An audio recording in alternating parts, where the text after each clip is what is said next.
Hi, I'm Lahni DeAmicis. I'm one of the authors of the Planetary Calendar, the Astrology Calendar with Lahni DeAmicis. We've written actually numerous books together on various topics. Our newest book is called Reclaiming Astrology from the Patriarchy. The story of the stolen zodiac begins. It's actually part of a trilogy. I've been talking a lot about this book. I've probably driven people crazy about this book. And what's interesting about it is that it is not the book that I intended to write when we began it. It was originally about how the geometry of astrology had been changed.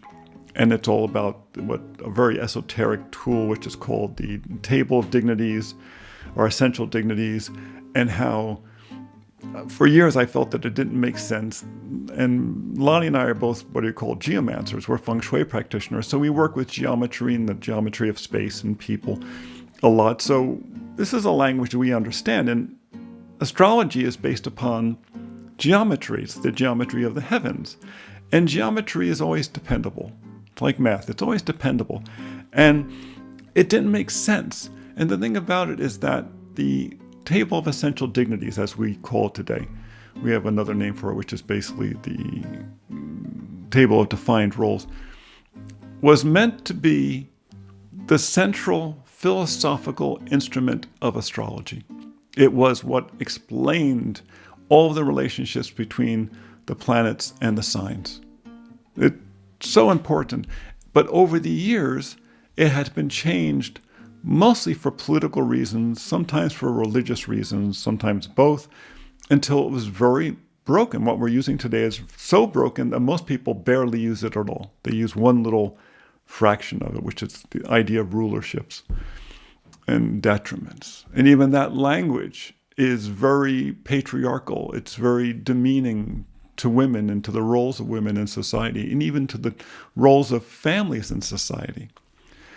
And that wasn't what we were looking at originally. We were looking originally at just the geometry. But as we did the research, we realized how much the language was designed to support men and push women down. And as we went through it, we realized, well, the other way they dealt with this is about 350 AD, they started changing the images used with the signs. They actually rebranded 7 of the astrological signs, 5 of the feminine, they only left 1 alone, and 2 of the masculine. But the feminine signs, they downgraded, and the masculine signs, they upgraded. And it was a very intentional action they took, which was about uplifting men and essentially creating Western patriarchy. And we're still living with the results over 1,700 years later, and we're also using in our astrology these symbols 1,700 years later. And this poor broken instrument 1,700 years later.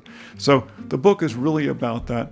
I think at the core, the part that most people will relate to most immediately is how the signs were changed and why they were changed and when they were changed in terms of the historical timeline.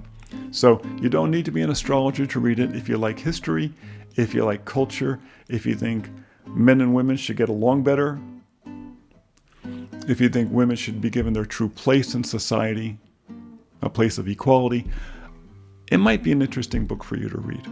So it's Reclaiming Astrology from the Patriarchy. You can find it at our website, spaceandtime.com. And until next time, be well.